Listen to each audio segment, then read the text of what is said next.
Hello, Facebook fans and YouTube fans of DX Engineering. DX Engineering.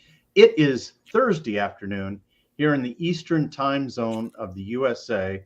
It's 1830 Zulu on September 22nd of 2022. It's time for the Manufacturer Showcase. And this is a show where we take and interview one of our 160 plus manufacturers that we represent here at DX Engineering. And we are so proud to have so many great manufacturers that we get to sell the products. And for the most part, we want to have those products on the shelf so that if you order by 10 o'clock Eastern time tonight, it's going to ship tonight. We've got it in stock. And we know that the supply chain has been a challenge, and we are doing our darndest every day to make sure that we have stuff on the shelf. But we're really excited today to have Bob Heil, K9EID, with us to talk about all things that Bob's doing. Hi, Bob. Hi. How you doing? Everything okay in your world?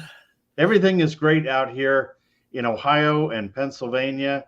And Bob, you know, if you look in the back there at the geochron, you see that the lines of sunrise and sunset are perfectly vertical. Yeah. And that means we're at the equinox. And today is the day. It's right. the first day of fall. Yep. So that's great. Bob, what have you been up to? How about this? How about 160 meters? You know, when it's fall time and winter time, isn't that the band to go to? Well, yes. However, in our home here in Illinois, it's not going to happen. It's maybe 100 feet wide, and then we're approaching on neighbors. So I've always been. I never even worried about it. There for a while, I tried everything. Oh, you got to do this in-fed. You got to do this and feed your tower. It doesn't work. So I one day talked to you and you said you need to check this out. And what is this? Well, it happened to be a product that you started selling, and it's called the Kellerman 38. This is a 160 meter mono dipole that's 125 foot long. Actually, it's shorter than that because I only wanted it up in the phone band around 1950. And so I cut off, I think we ended up cutting about 8 feet or 10 feet total. So it's less than 125 foot. What's interesting about it, those are all the parts I had laid out here on the floor the day we installed it. You see those coils? That's a very interesting thing. They're, I guess you could call them loading coils, but they really aren't. What I see, they come out of the feed line. There's a little toy there, and about a foot on the antenna each side is this ring that's about 60 foot of, it looks like number 14 or 16, something like that. And it's wound up in a very neat package. And then it continues on with the rest of the antenna. So in my estimation, as what I see what's going on, the transmitter is actually looking at 250 foot of wire. But in essence, we shorten it in the length that we have to install it. So I was very, very thrilled. I was able to get this. You sent it to me, and we got it up, no problem. However, I'm using one of my neighbor's trees across the street. This is a main thoroughfare, and another in behind me neighbor. They both have 70-foot trees, and guess what? They're about 130 foot apart. And they were very gracious. The lady across the street, her husband, who is deceased years back before she moved here, he was a ham. So she's a little bit friendly with ham radio. And the guy behind me, he's always been into it. He's an electrician and so on. But we put this thing up. And what's so interesting about that, You can hardly see it. If you look close, you might be able to see the little coils, but the wire they use is phenomenal. It's really good stuff, and it was designed for longevity. Also, most of these things when you get wire, it's not coated. It's just wire, and after a while, it gets all messed up and corroded. They I don't think you can see that, but they coat this somehow with a plastic coat. So the wire's inside that plastic coat and it's not going to deteriorate at all. And that's what the wire is used in this Kellerman antenna. I'm in about 20 miles straight east of the Great Arch of downtown St. Louis. So we're in the middle of the country. On 160 meters, I'm running, usually 400 or 500 watts. I don't get crazy about it, but I'm getting reports from Louisville, Kentucky, and just think St. Louis, to Louisville, Kentucky. I also am getting to the edge of Kansas. And this is not when the band's really wide open. I can't imagine what's going to happen when winter sets in and 160 really goes. Uh, it's about 40K wide for me. And I do have, for the first time in my 65 years, Tim, it's the first time I used a tuner. Back in 1982, when I developed the equalizer for ham radio, I would travel around the country visiting clubs. Same thing I'm doing today, only I do it via Zoom. So clubs send me a date and I'm on your screen. Back in those days, I actually went there and I went to Warren, Ohio, to a club there. And everybody got a ticket. And so I said, no, don't put me in there. Well, they did. And I won it. I said, no, I don't. It was a 10 tech tuner. And if you remember, that was a really good roller inductor. And it was wonderful. I never used it. It's been a shelf queen until I put up the Kellerman, because that way I can expand my bandwidth a little bit and it works great. But most of the time I don't use it. It's cut for around 1945, I think, right in there. But if I want to move down, I have a bunch of guys in Indianapolis that are on 1900 every night, and I go down and talk to them.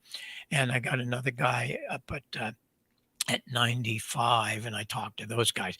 And I use a tuner for that, but it's one amazing antenna, and I'm really happy with the wire that went into it. They did their homework on all of this, and I'm really thrilled. So you have a winner in that product, and I'm happy that we Well, Bob, this is such a great story of you being able to get on 160 meters with basically a half size antenna. Mhm. It's less than half size because you are higher in frequency. Mhm. I mean, the Kellerman antenna, the KL38 that you're talking about here, comes cut so that it'll work down at about 1820, Yeah, 1825. right. But when you take it up and you've got it, and we're going to go full screen here with the DX Engineering website. Let me know when you see that, Bob. Yeah, Um, that's where I saw it. yeah. So all you do is, you go to the DX Engineering website and you type in Kellerman, and you get all of the various Kellerman antennas, and there are more than just these 160 antennas, which is really great, because the 160 antenna, when we talked about it on Ham Nation, it was like QVC, it sold right out. And because I think a lot of guys are in the same situation that you are, Bob, and they don't have enough room for a full size dipole. But this thing works really well. But I would encourage anybody who is looking for high quality wire antennas to take a look at the Kellerman line, because we have 47 different models. and you can pick the band that you're interested in, the power ratings, the price range, etc. But these are real high quality antennas that we are importing from Europe, and we're really excited to carry them. And Bob, with your experience with the KL38, I mean, this is just great, Bob. Well, I'm thrilled because I've tried for a long, long time to get things. I finally gave it up some years ago, and I said, okay. And I got spoiled in the few years that we had the property down in the Ozarks because I had 3.5 acres that I could play with there for antennas. And of course, I had the full 250 footer, and I fell in love with 160. But when we sold that property some time back and moved here. Well, we never left here. Now, what am I going to do, man? And so I just really was sad about that because a lot of my friends are on 160, and here comes Tim Duffy with some news, and I immediately ordered that little guy, and I got it the next day. By the way, thank you very much, and I laid it out on, as I showed you, on the floor, and I'm going, "Do you really think this is going to work, Kyle?" And I'm thinking, well, let's give it a shot.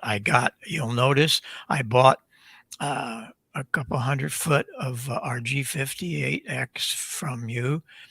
I have a carabiner there. I do not use pulleys. I don't believe in pulleys because no matter what, they're going to freeze up. You can't freeze up. That's a 6-inch stainless steel carabiner. Works great. If I want to lower it or raise it, I can. It's worked great. Those hooks you see, I screw those in the side of the tree, and, then the rope and all the other stuff we use. And I got the rope from you also. That's I think it's 5/8 Dacron. Uh, don't mess around going to Lowe's and buying wire or rope. Forget it. I did that years ago. Made that mistake when it all broke, and then you got to start all over. I've had that. I've got an antenna up here. It's been here for 20 years on the 40 meters with that type of rope, and it's never failed. So you want to get the good rope, and you have all of that at DX Engineering. And so that's the whole story on the Kellerman antenna for me. No, that's a great story, Bob, and the story lives on. And I think you're going to have some really good success this season on 160 meters. Oh, So thank you so much for sharing that story. I'm But looking for. Bob, we know Bob Heil because of not only big signals on 160 meters, but also some headsets. What have you been working on, and what has your eye? Well, we uh, we are now doing the handy talkies. I always hated handy talkie audio, and the little microphone and stuff is really not very good. And so we come up with a whole series. We now have them for all three: ICOM, Yaesu, and Kenwood. And some of them will work on others, but they're all keyed for those. This is an HTH, handy talkie Heil, HTHI, which is for this plugs into most of the ICOMs. And then we have a HTHK and an HTHY. And they're very inexpensive, but they sound great. They don't sound like some cheapo that you normally attune to small little things for handy talkies. And it really makes the handy talkie come alive. Um, I got a couple of guys here locally that I'll talk to, and what are you doing? Are you on your bass? No, no, I'm on the handy talkie. Wow, it sure sounds good, and that is why it all starts at the microphone. And so I've really kind of I never really looked into the handy talkie world because I don't use handy talkies much, but that caught my eye one day. I said, let's do something. And we did. And they're not very expensive, but they sure work well. And that's something that DX Engineering has. And I think you're going to love what it does for your handy talkie. I'm getting great reports from our customers that write me and tell me good and bad, but we haven't had any bads on it. It's been really good. So that's one thing that we're doing. And of So, course, so Bob, let me bring up the website that shows those mics here, so guys know and gals know where to go. mhm, Um, you go to the DX Engineering. Do you see the DX Engineering page, Bob? yeah, I do. Yeah. So I just typed in Heil HTH, Yep. and that gives us 7 results. And here's the HCHI and the Y. $35, Bob. Yes. That is a great value. Well, we started this project, and I told Stephen, our director of operations, I said, look, this is a product we're not going to make money on. We'll be lucky to break even. And well, why do you want to do that? I said, because of the reputation we have and the fact that personally, I want to help all of my friends that have a ham radio license and they're not getting it. All of the handy talky things I see, they're not very good. And so I had to fight for this, but they might be reducing my pay, but I don't care. I want to have this. I'm serious about this. Right, right. But look at the price. I mean, we're better than some of the Chinese things. And Oh, I mean that is just great, yeah, Bob. It yeah, really is, and yeah, kudos to you for standing on the price. And it's all in the case of having better audio, better right, receive audio, better transmit audio, right. and so I mean that's really a good stuff. So thank you again. The we have about 8 of each one of those in stock right now, Uh, but I'm here to tell you by the end of the day, Doggone. well, Pre-order.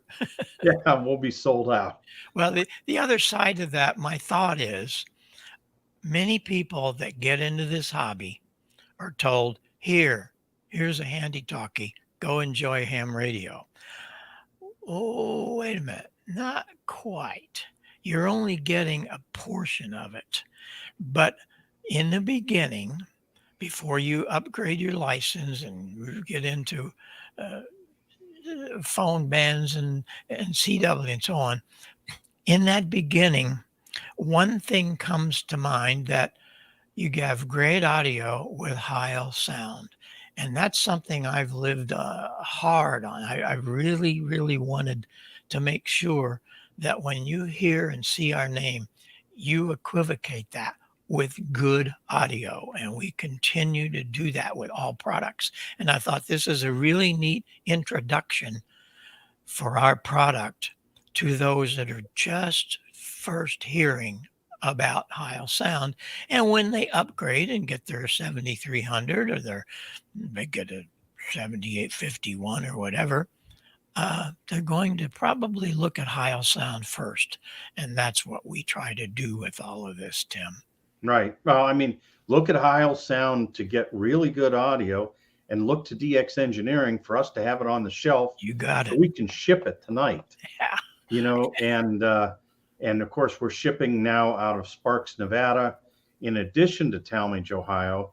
So depending upon where the stock is and where you are in the country, we're for ground service. And if you're spending more than $100 in the lower 48, it's going to be free shipping. So there's a lot to love about that. And Bob, this weekend is the big RTTY contest. So you don't really need headphones for that. But coming up later in the fall are some of the big QSO parties and other things where having great audio with Heil mics and Heil headsets is really, really important. Before we close, Bob, what else is going on? Well, hey, you wanna remember for all those phone contacts, this is the headset. It's the only one on in the line of anyone that has phase reversal. And what that does is you hear a wiki. He's back here and digging and digging. You can hardly hear him. You hit that, reverse the phase. you can move him up front. You can actually move signals around in your head acoustically by reversing the phase. We also have a balance control if you're hard of hearing one side or the other. And all of this is steel, as all of our headsets. They don't have to be tight on your ears and uncomfortable. You work them. They're not going to break. If you got a big wide head, let it happen. And we really pride ourselves in comfort. And when I hear a guy saying, "Oh, that's not very good," well, that's why you didn't read the instructions. Well, and you do have instructions, and there's a lot of great information on the Heil Sound website too. And we try to make sure that we have every bit of information on the Heil You product. do. You really do. The other last thing I want to talk about is something people don't think a lot about, and that's wire. I developed this mic wire some years back because everything you get is really not good. They have the push to talk, which is DC, they have the audio, which is AC, all inside one terrible shield. It's not very good. When you try to strip it apart, you end up with three little strands. No, what we do, and not use, we don't use 24 and 26 gauge little bitty wire. This is 18 gauge wire. We use two of them for the microphone inside a 100% silver shield. It solders like, oh, it's wonderful. Why do I have two? For a balanced line. And I'm trying to get everybody to think about balanced microphones because every transceiver has a differential mic preamp, but they don't use it. They give you an unbalanced microphone, and oh, we have solved more RFI problems just by converting people to a balanced line. You'll notice here it's a 3-pin XLR that goes into the microphone. And the connector itself, nobody builds a connector like this. It's the same story with DX Engineering and their coax connector. Have you seen their coax connectors? It's amazing. And here's the same deal for a microphone connector. Look how big it is. You don't have to have a pair of pliers to get in. It's big. And the cable clamp really works. Cable clamps do not work on manufacturers supplied things. You have to put a piece of tape around it. We actually make this cable clamp to fit our own wire. You can pull your car with this stuff. It's very flexible, and so you have two leads inside the shield, and the push to talk is outside. If you have it all inside, there's going to be some induction of that DC and AC. That's why you have RFI problems once in a while. And so we try to solve that, and we have with our Heil wire, and that is available at DX Engineering. So are the connectors. So check that out. All right, Bob. Thanks so much for talking about Heil Wire. And thanks so much for coming on today. It's always great to have you on the show because not only do I learn something, but our listeners, our viewers learn a lot. And thank you for sharing your knowledge and all you do for amateur radio. And we'll look forward to having you on soon again. So get back to the soldering iron and invent some more cool stuff. You got it. Okay. Thanks and greetings to everybody. Appreciate the time. All right, Bob. 73 from DX Engineering. See you next time. Yeah.